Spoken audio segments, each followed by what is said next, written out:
गुरुर्ब्रह्मा गुरुर्विष्णु गुरुर्देवो महेश्वरः गुरुर्साक्षात् परब्रह्म तस्मै श्री गुरुवे नमः। ओं गजाननं भूतगणाधिसेवितं कपितजम्बुफलचारुभक्षणं उमासुतं शोकविनाशकारिकं नमामि विघ्नेश्वरपादपङ्कजं। सच्चिदानन्दरूपाय विश्वोत्पत्त्यादिहेतवे तापत्रय विनाशाय श्रीकृष्णाय वयं नमः। आज हम आपको श्रीमद्भागवत महापुराण के 11वें स्कंद का 14वां अध्याय सुनाते हैं। तो आप सभी मन को एकाग्र करते हुए शांतिपूर्वक भक्ति योग की महिमा तथा ध्यान विधि का वर्णन ध्यान से श्रवण करेंगे और धर्म लाभ प्राप्त करेंगे। उद्धव जी ने पूछा, श्री कृष्ण ब्रह्मवादी महात्मा आत्म कल्याण के अनेकों साधन बतलाते हैं। उद्धव जी ने पूछा, श्री कृष्ण ब्रह्मवादी महात्मा आत्म कल्याण के अनेकों साधन बतलाते हैं। उनमें अपनी अपनी दृष्टि के अनुसार सभी श्रेष्ठ हैं। उद्धव जी ने पूछा, श्री कृष्ण ब्रह्मवादी महात्मा आत्म कल्याण के अनेकों साधन बतलाते हैं। उनमें अपनी अपनी दृष्टि के अनुसार सभी श्रेष्ठ हैं अथवा किसी एक की प्रधानता है। मेरे स्वामी, आपने तो अभी अभी भक्ति योग को ही निरपेक्ष एवं स्वतंत्र साधन बतलाया है, क्योंकि इसी से सब ओर से आसक्ति छोड़कर मन आप में ही तन्मय हो जाता है। भगवान श्री कृष्ण ने कहा कि प्रिय उद्धव, ये वेद वाणी समय की फेर से प्रलय के अवसर पर लुप्त हो गई थी। फिर जब सृष्टि का समय आया तब मैंने अपने संकल्प से ही इसे ब्रह्मा को उपदेश किया। इसमें मेरे भागवत धर्म का ही वर्णन है।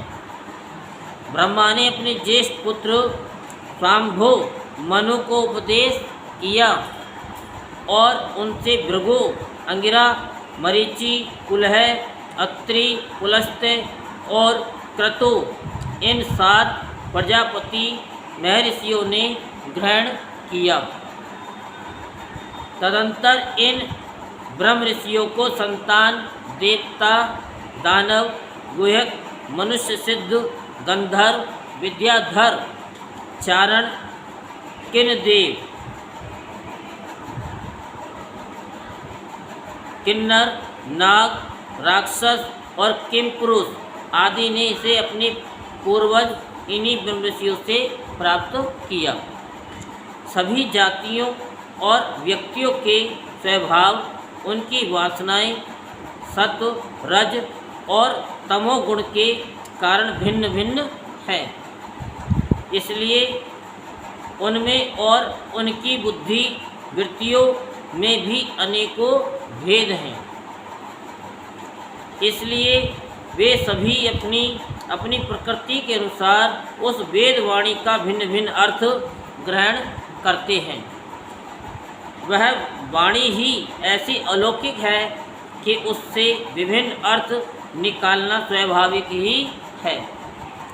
इसी प्रकार स्वभाव भेद तथा परंपरागत उपदेश के भेद से मनुष्यों की बुद्धि में भिन्नता आ जाती है और कुछ लोग तो बिना किसी विचार के वेद विरुद्ध पाखंड मतावलंबी हो जाते हैं। प्रिय उद्धव, सभी की बुद्धि मेरी माया से मोहित हो रही है। इसी से वे अपने अपने कर्म संस्कार और अपनी अपनी रुचि के अनुसार आत्म कल्याण के साधन भी एक नहीं अनेकों बतलाते हैं।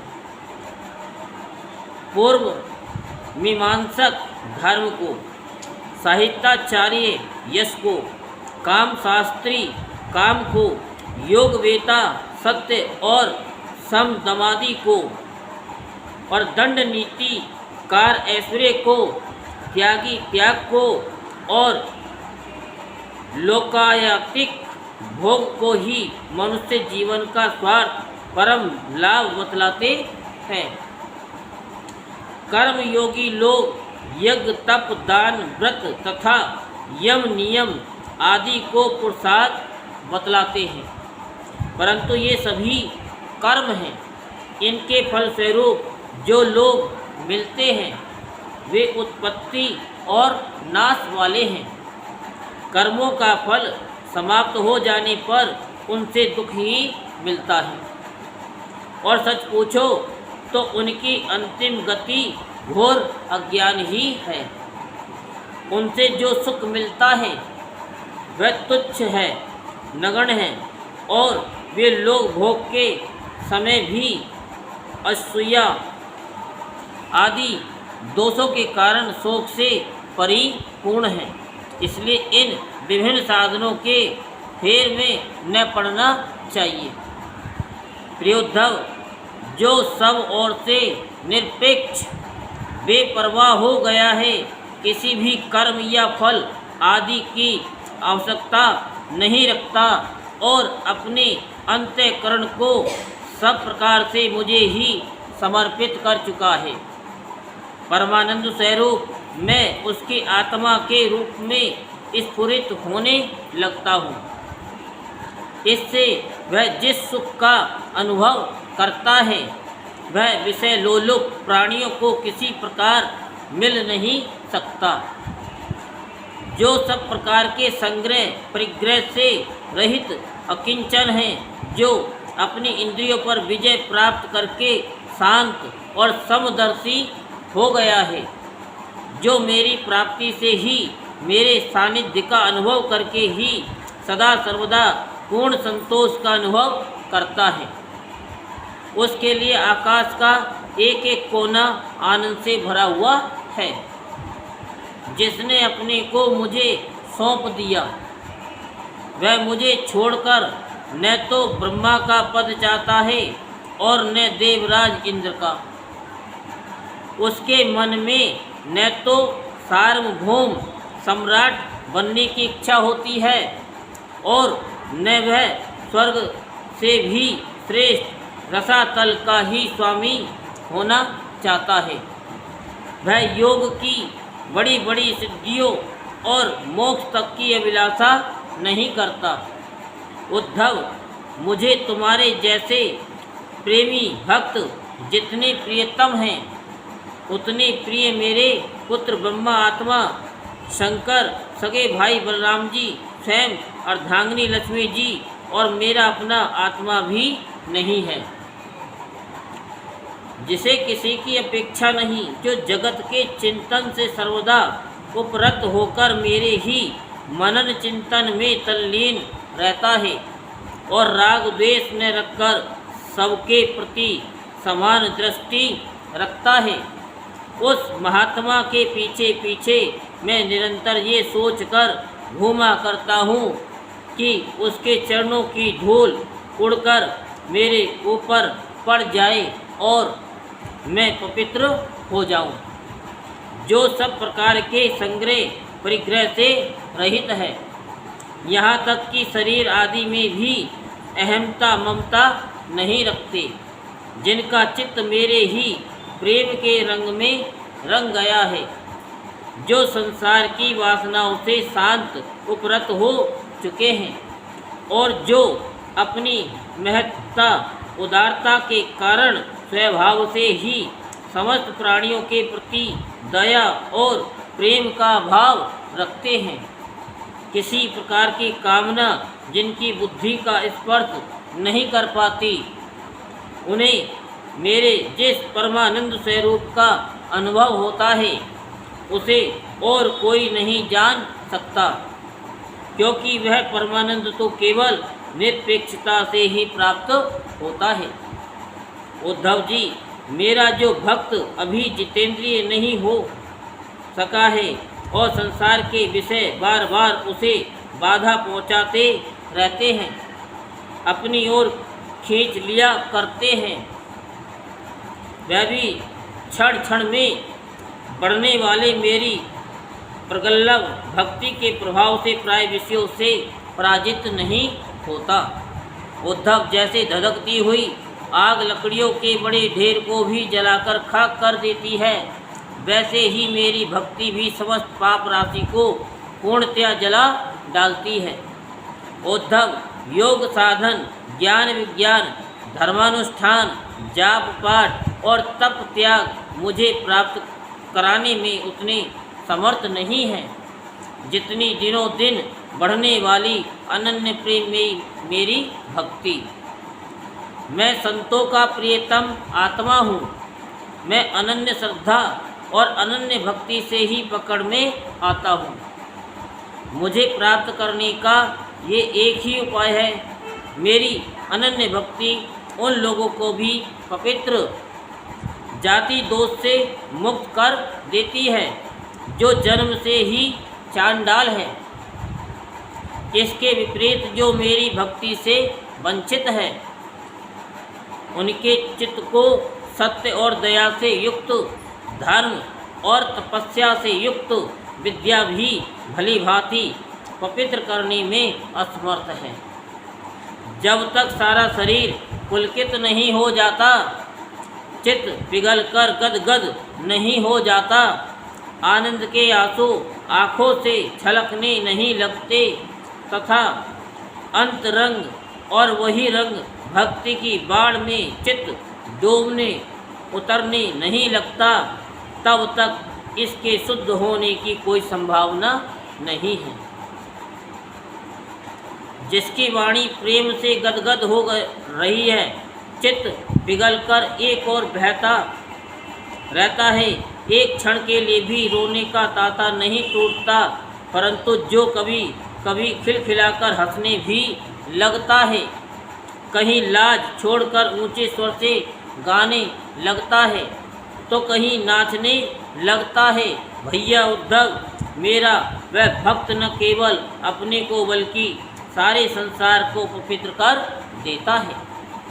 जैसे आग में तपाने पर सोना मैल छोड़ देता है, निखर जाता है और अपने असली शुद्ध रूप में स्थित हो जाता है, वैसे ही मेरे भक्ति योग के द्वारा आत्मा कर्म वासनाओं से मुक्त होकर मुझको ही प्राप्त हो जाता है, क्योंकि मैं ही उसका वास्तविक स्वरूप हूँ।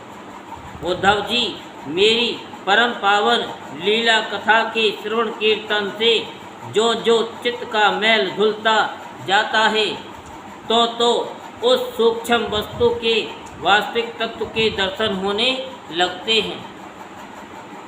जैसे अंजन के द्वारा नेत्रों का दोष मिटने पर उनमें सूक्ष्म वस्तुओं को देखने की शक्ति आने लगती है।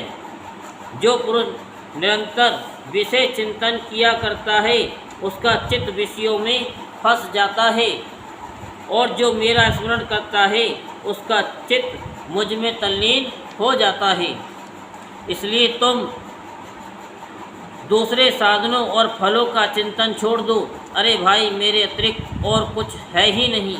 जो कुछ जान पड़ता है वह ठीक वैसा ही है जैसे सपन अथवा मनोरथ का राज्य। इसलिए मेरे चिंतन से तुम अपना चित्त शुद्ध कर लो और उसे पूरी तरह से एकाग्रता से मुझ में ही लगा दो। संयमी पुरुष स्त्रियों और उनके प्रेमियों का संग दूर से ही छोड़कर पवित्र एकांत स्थान में बैठकर बड़ी सावधानी से मेरा ही चिंतन करें। प्यारे उद्धव, स्त्रियों के संग से और स्त्री संगियों के लंपटों के संग से पुरुष को जैसे कलेश और बंधन में पड़ना पड़ता है, वैसा कलेश और फसावट और किसी के भी संग से नहीं होती। उद्धव जी ने पूछा, कमल नयन श्याम सुंदर, आप कृपा करके ये बतलाइए कि मुमुक्ष पुरुष आपका किस रूप से, किस प्रकार और किस भाव से ध्यान करे। सो आप ध्यान से सुने, बड़े ध्यान से। अगर इधर उधर मन जा रहा हो तो बिल्कुल मन को यहाँ लगा दो, तभी समझ में आएगी ये कथा। भगवान श्री कृष्ण ने कहा, प्रिय उद्धव, जो न तो बहुत ऊंचा हो और न बहुत नीचा ही, ऐसे आसन पर शरीर को सीधा रखकर आराम से बैठ जाए। यही बताते, सीधा बैठ जाओ। हाथों को अपनी गोद में रख ले और दृष्टि अपनी नासिका के अग्र भाग पर जमावे। इसके बाद पूरक, कुंभक और रेचक तथा रेचक, कुंभक और पूरक, इन प्राणायाम के द्वारा नाड़ियों का शोधन करें। जो तुम करती हो, इधर से उधर करती हो, है? हाँ, बंद तो कर रखा है, लेकिन इसको रेचक पूरक बोलते हैं। प्राणायाम के अभ्यास धीरे धीरे बढ़ाना चाहिए। ये नहीं कि आज 10 कर लिया, परसों 5 कर लिया, पहले दिन 20 कर लिया। अगर आपने आज 5 किया है तो कल 6, और उसके साथ साथ इंद्रियों को जीतने का भी अभ्यास करना चाहिए। हृदय में कमल नागत पतले सूत का समान ओंकार का चिंतन करें। ओम बताया ना, प्राण के द्वारा उसे ऊपर ले जाएं और उसमें घटानाद के समान स्वर स्थिर करें। उस स्वर का ताता टूटने न पावे। इस प्रकार प्रतिदिन 3 समय 10-10 बार ओंकार सहित प्राणायाम का अभ्यास करें। ऐसा करने से 1 महीने के अंदर ही प्राणवायु बस में हो जाती है, प्राणवायु।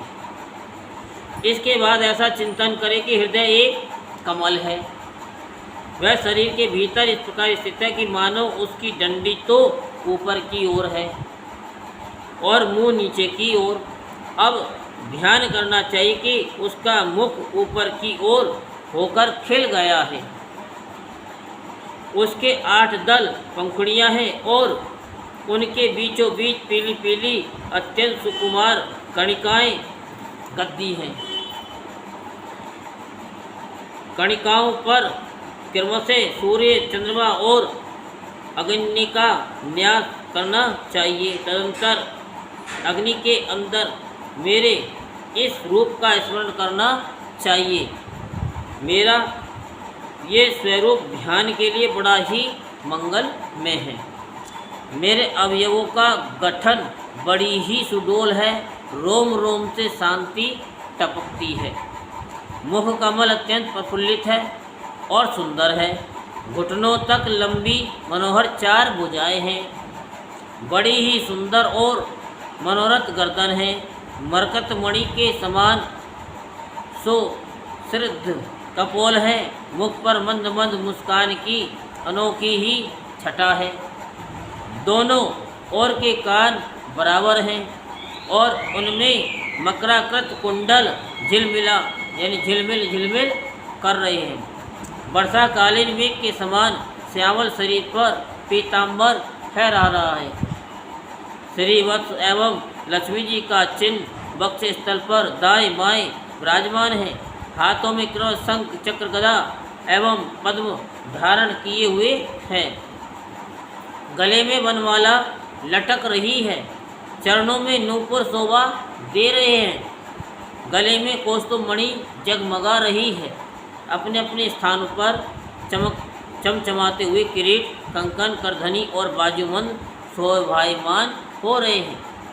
मेरा एक एक अंग अत्यंत सुंदर एवं हृदय भारी है। सुंदर मुख और प्यार भरी चितवन कृपा प्रसाद की वर्षा कर रही है।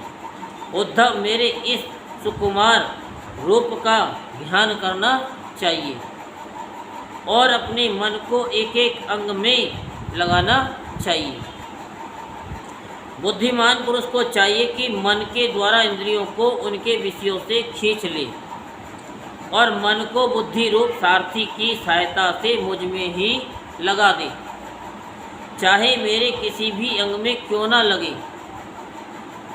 जब सारे शरीर का ध्यान होने लगे तब अपने चित्त को खींचकर एक स्थान पर स्थिर करें और अन्य अंगों का चिंतन न करके केवल मंद मंद मुस्कान की छटा से युक्त मेरे मुख का ही ध्यान करो। जैसे आप ध्यान करती हो, माखन का लोंदा आता है, उसमें कोई छवि बनती है, उसी तरीके से तो उसमें किसी भी चीज़ पे एक पे निगाह बना लो। जब चित्त मुखारबिंद में ठहर जाए तब उसे वहाँ से हटाकर आकाश में स्थित करें। तदंतर आकाश का चिंतन भी त्याग कर मेरे स्वरूप में आरूढ़ हो जाए और मेरे सिवा किसी भी वस्तु का चिंतन न करे। जब इस प्रकार चित्त समाहित हो जाता है तब जैसे एक ज्योति दूसरी ज्योति से मिलकर एक हो जाती है, वैसे ही अपने में मुझे और मुझ सर्वात्मा में अपने को अनुभव करने लगता है। जो योगी इस प्रकार तीव्र ध्यान योग के द्वारा मुझ में ही अपने चित्त का संयम करता है, उसके चित्त से वस्तु की अनेकता, तत्व संबंधी ज्ञान और उनके प्राप्ति के लिए होने वाले कर्मों का भ्रम शीघ्र ही निवृत्त हो जाता है। यही श्रीमद् भागवत महापुराण के 11वें स्कंद का 14वां अध्याय संपूर्ण होता है। बोल वृंदावन बिहारी लाल की, बोल बांके बिहारी लाल की। जय जय श्री राधे श्याम, जय जय श्री राधे श्याम, जय जय श्री राधे श्याम।